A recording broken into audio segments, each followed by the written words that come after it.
Hindi po kayo natakot nung narinig niyo sa other line, yung naka-video call nitong naka-green, na yun, pare, papatayin yan? Alam niyo, normal po, no, bilang tao, no, napaka-ipokrito ko naman po kung di ako nakakaramdam ng anumang pangamba. Ito nga mga kababayan, bago natin ituloy ang video na ito, kung bago ka lang sa aking YouTube channel baka pwede makahingi ng like at subscribe at click mo na rin ang notification bell para updated ka sa aking nilalabas na bagong video. Salamat po.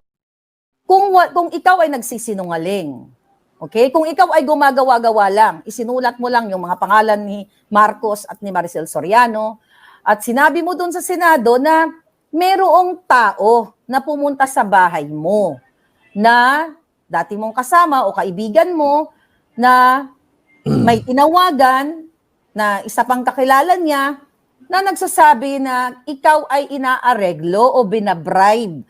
At nabanggit mo doon ang pangalan nga na si Lisa Marcos, yung First Lady, ay inutusan nga itong si James Kumar. Kung yan yung James Kumar na nakikita mo siguro sa social media, sir, na itong James Kumar na based doon sa iyong statement sa Senado, na ito'y ka-picture, ka-dinner, birthday, o kung saan-saan, ng mga iba't ibang politiko, kasama na si Marcos Jr., si Lisa, si Jinggoy, si Escudero, si Tulfo, at marami pang iba.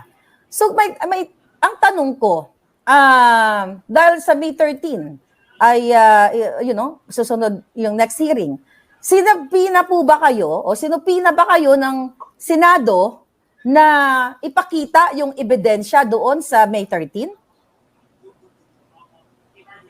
Kung itinutukoy nyo ba yung sinabi kong nakuha ng CCTV? Oh, yes, sir. Yung CCTV. Wala po ako na. Ang pinaimbita lang nila is yung mga nabanggit kong tao na nandun sa video call at yung aking dating katrabaho na aking kaibigan. Yun lamang po yung Pero yun sir, po yung pinaimbita. ako gusto kitang hamunin dito. Alam ko na I don't know if you are willing to para sabihin sa taong bayan. Kinokonek tayo ng ating common friend. Marami akong mga katanungan sa inyo personal na hindi nyo sinasagot eh. Okay? Dahil naintindihan ko naman po, baka ma-jeopardize, no? Yung inyong pagtestimonya. Pero sir, mabigat itong akusasyon mo at dapat malaman ng taong bayan kasi sabi mo nga na may nakipag-negotiate sa'yo, di ba? At itong taong ito ay pinadalhan na rin ng invitation ng Senado, yung mga na-mention mo mga pangalan doon. Opo. Mabigat, okay? Ang mga taong binitawan mo, katulad na lamang ng First Lady, okay? At itong si James Kumar.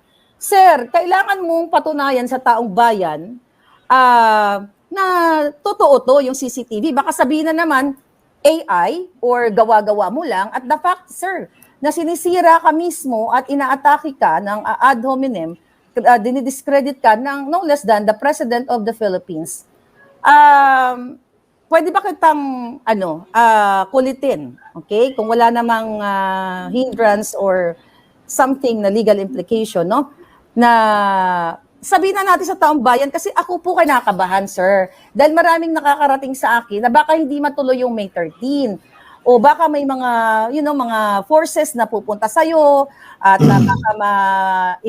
baka mabili ka, which is sabi ni Atty. Glencio nga po kanina sa interview, nananawagan siya na sana hindi ka mabili.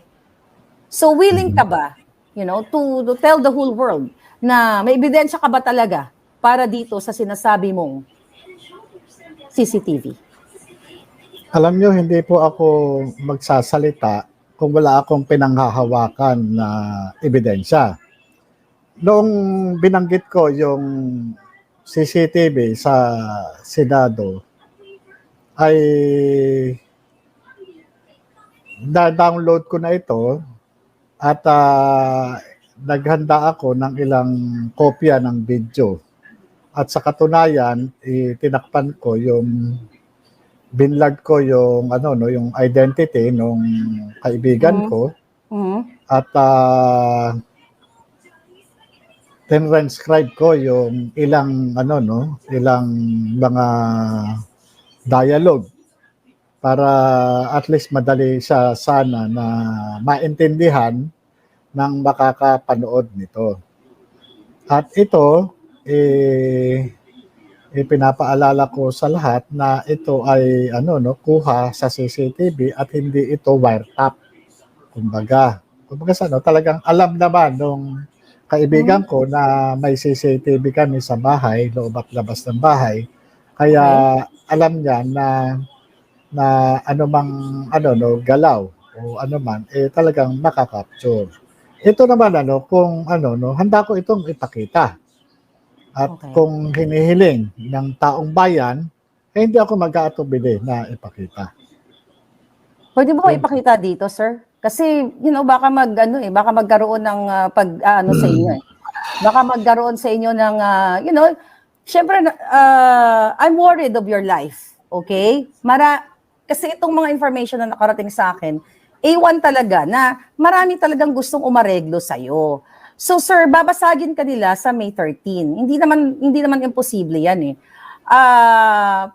Pwedeng mo bang sabihin dito or ipakita sa amin kahit konti lang kahit konti lang. Sige po, para sa kapakanan ng taong bayan at ito po Okay. Ito po, ayan, antayin niyo po. Ayan. Ganito, pag ganito, Oh my God. tayo mamamagitan. Okay? Kasi nga yung mama, ganito, pag ganito, tayo mamamagitan. Okay? Kasi nga yung mama, Ayan. Ito po yung sandali po, ibabalik natin yung nangangamoy director, kumbaga, itong kaibigan ko, Wow. parang pagka nagmaterialize itong negotiation na ito ay maari siyang maging director sa isang government agency. Sir, teka lang ha. Sige, teka lang ha. Antalain muna kita. Sir, kayo po yan nakaupo? Ako po yung nakaupo na naka-stripe na blue na walang buhok.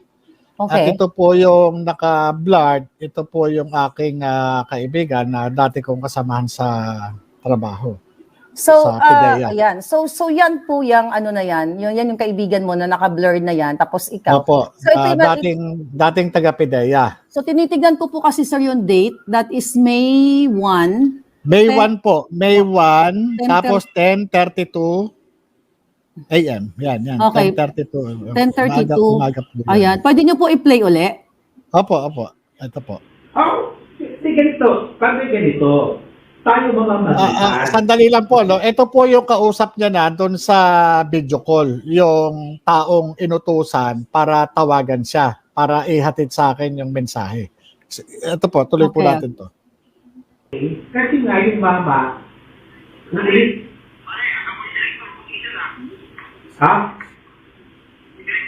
hindi, ganito, pakinggan mo muna, kuya. Ganito, kuya. Nung pumutok yan, nagkausap kami. Sabi ko, kuya, masalimuot yan. Nag-aaway ang Duterte at Marcos. Okay? Pwede nyo po i-stop muna? Opo. Sige po. Ito po. Opo. Ano natin? Okay, sir. So, dyan sa na yan, okay, yung ang sinasabi nitong yung naka-green, sabi niya, kuyang, nag-aaway ang Duterte at Marcos. Sige po, ibabalik ko po, no? Ibabalik ko po. Yan. Ito po, yan. Sige po. Nag-aaway ang Duterte at Marcos. Okay, stop nyo nga po. Okay. Totoo naman po na sinabi niya sa akin yan nung pumutok itong yung pagkakalabas nung pre-ops doon sa vlog ninyo na na sabi ko nga sumulat na ako kay Jan Lasso kaming sabi niya wag ka nang umano diyan kasi yan kaya ang sa akin naman kasi gusto kong wala akong kinalaman. Kaya ako sumulat kay General Lasso para patunayan na magkaroon ng investigasyon sa PIDEA na wala akong kinalaman diyan na kasi talagang nagulat din ako, kaya nga sinasabi ko nga sa inyo, tinatanong niyo ako, meron ka bang galit? Sa totoo lang, galit talaga ako sa inyo na Opo, sorry. dahil nga sabi ko illegal ito eh. Hindi yung mga nasa likod na nagpadala sa inyo niyan, hindi man lang nila inisip na tingnan nyo, sa halip na nagbistula akong suspect eh. Nagbistula akong suspect sa Senado. Investigador lang ako. Sir, Wala akong dito eh. alam mo, habang piniplay mo yan, talagang nakakagimbal. Dahil yan mismo yung sinabi mo doon sa Senate hearing na, yung sinasabi mo na parang wag nag-awayan ng Duterte at Marcos. Accurate po talaga yung statement ninyo. At hindi naman po siguro AI yung pinapakita nyo, sir, kasi kayo yan, walang buhok. Sorry po. Opo, yan po. And, tuloy po pawaho natin, Tuloy Okay. po natin.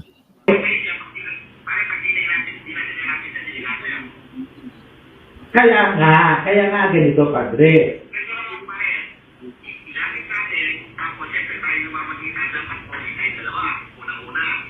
Hindi.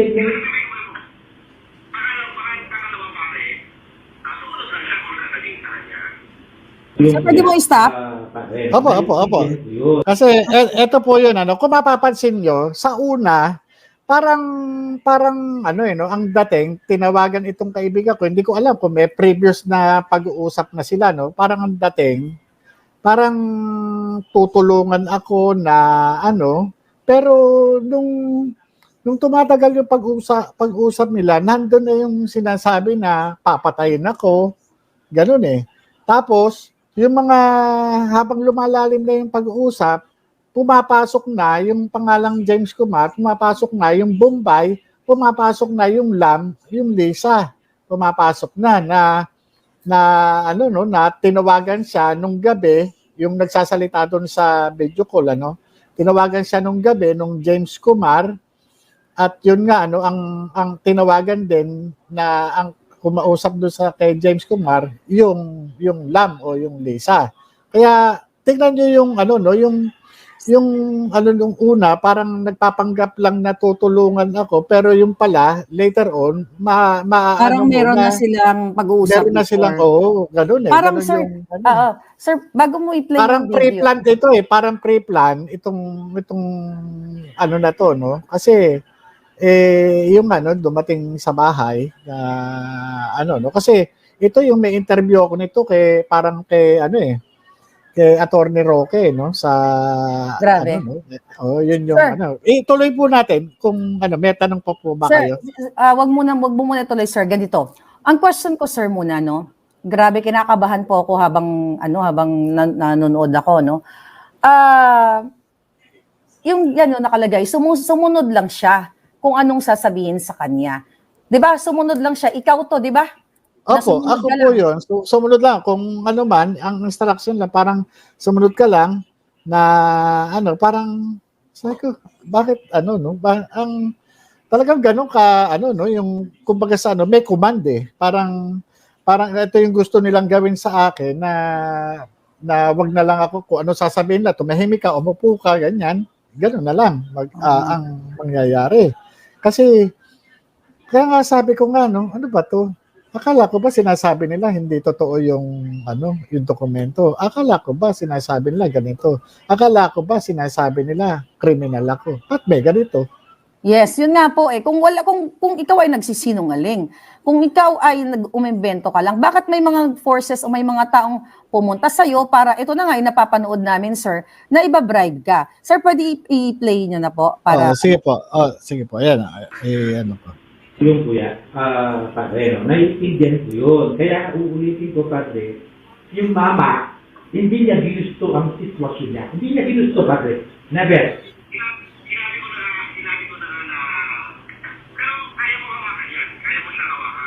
Kaya kong iparating yung mensahe.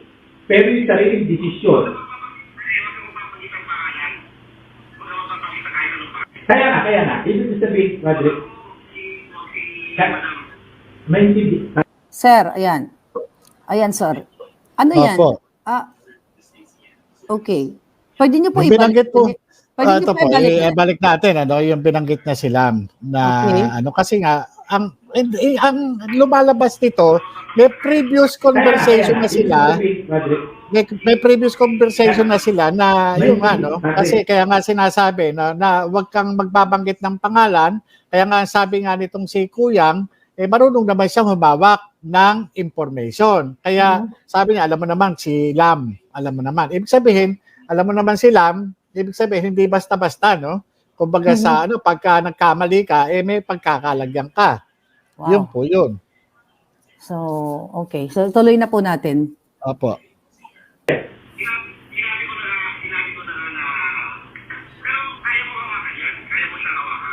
Kaya kong iparating yung mensahe. Pero yung sariling desisyon.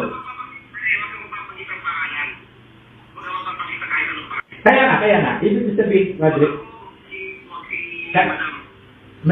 Patrick, marunong tayong mawak ng informasyon. Huwag daw po silang. Ang sinasabi ko, Patrick, kung ano magiging desisyon niya, sa kanya yun, Patrick, di ba? Kasi kabubuti niya yun. Siyempre ako, itutulay ko. Ito papanggitin kung sino yung gustong mga pangalan na sinasabi mo. Wala akong babanggitin. Ang sinasabi ko, yung solusyon, remedyo, or what, siya magdidesisyon sa sarili niya. Kasi, di ba?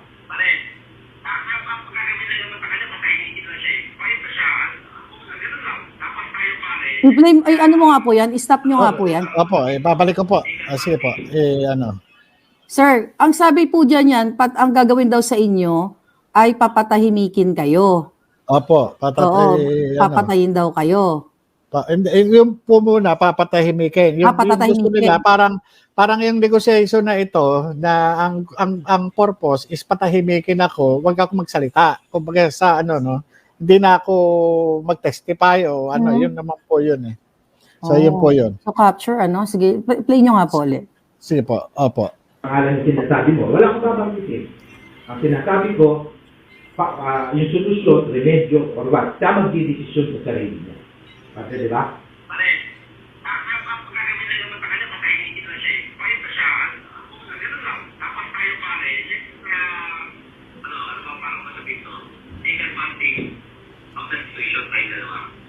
Hindi. Tulungan natin, Padre. Kasi siyempre yung mama. Ayun. Papatayin. Stop nyo nga po. Opo. Okay. So, ayan, sabi niya, naririnig niyo po yan, nasa side kayo, tahimik lang kayo, di ba? Pare, Opo. sabi, papatayin yan. Oh my God.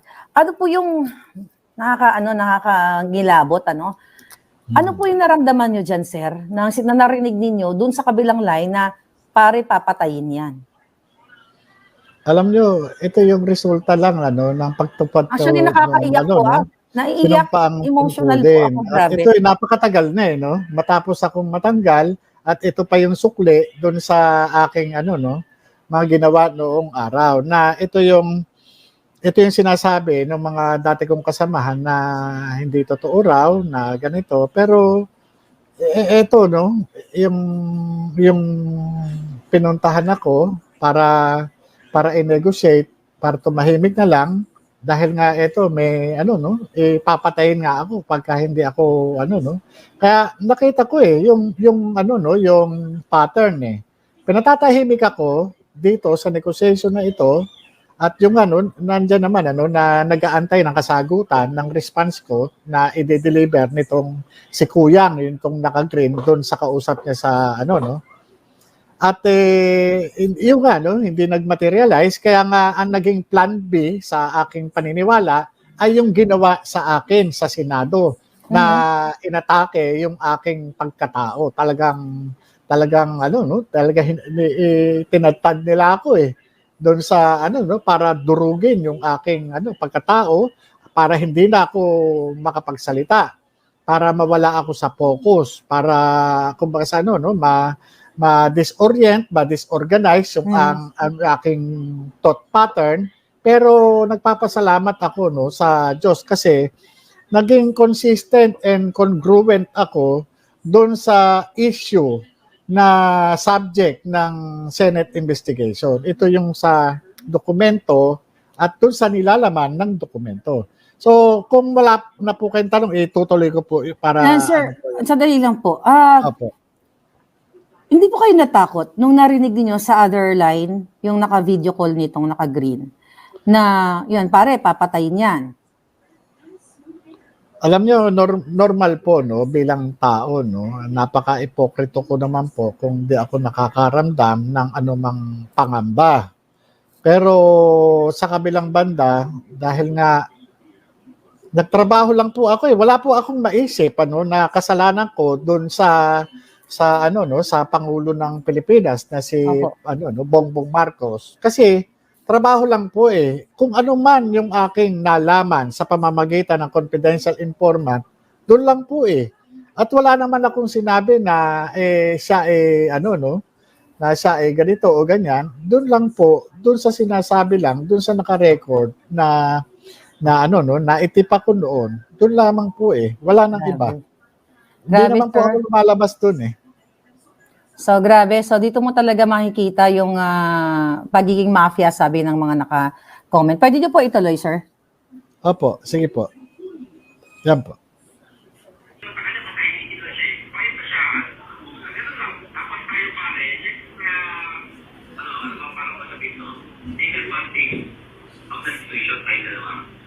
Hindi naiintindihan. Patulungan natin, Padre. Kasi siyempre yung mama,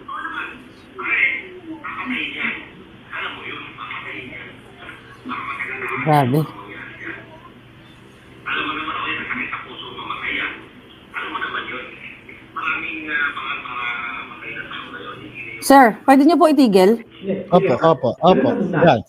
Okay. Yan. Sir, grabe yung sinabi na, alam mo pare, papatayin yan. Pwedeng may sakit sa puso. You know? At, Pwede nga raw parang mamatay ako sa sakit ng puso o kaya mabangga o ano man. Kunyari. Dahil marami na raw pinapatay ngayon na hindi na binabaril. Kumbaga, Yun nga, oo, ang sabi. My God. Sige sir, i-play nyo na po. Maraming mga matay na tao na yun.